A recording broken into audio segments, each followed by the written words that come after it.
Well,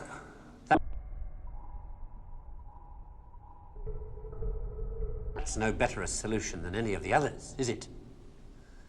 So, in the end, have we learned anything from this look at why the world turned out the way it did that's of any use to us in our future? Something, I think. That the key to why things change is the key to everything. How easy is it for knowledge to spread?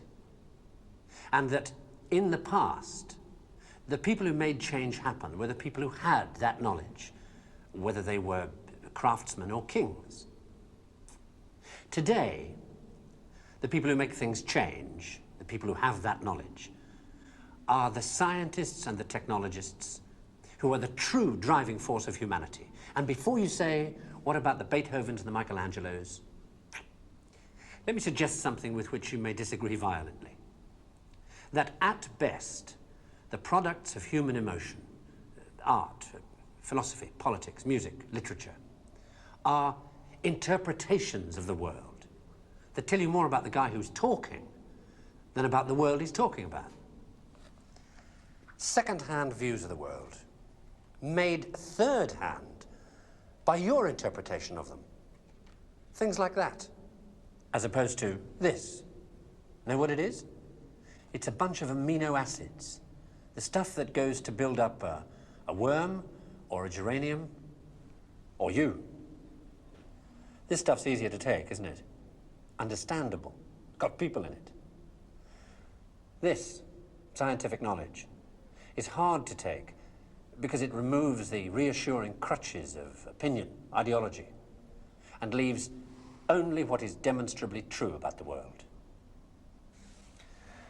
And the reason why so many people may be thinking about throwing away those crutches is because, thanks to science and technology, they have begun to know that they don't know so much, and that if they are to have more say in what happens to their lives, more freedom to develop their abilities to the full, they have to be helped towards that knowledge that they know exists and that they don't possess.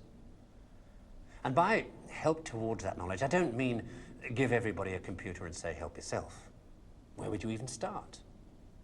No, I mean trying to find ways to translate the knowledge, to teach us to ask the right questions.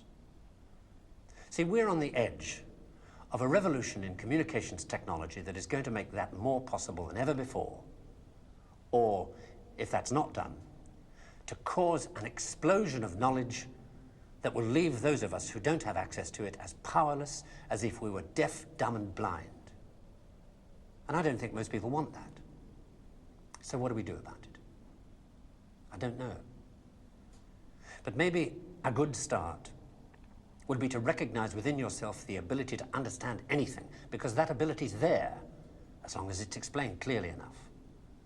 And then go and ask for explanations. And if you're thinking right now, what do I ask for? Ask yourself if there's anything in your life that you want changed. That's where to start.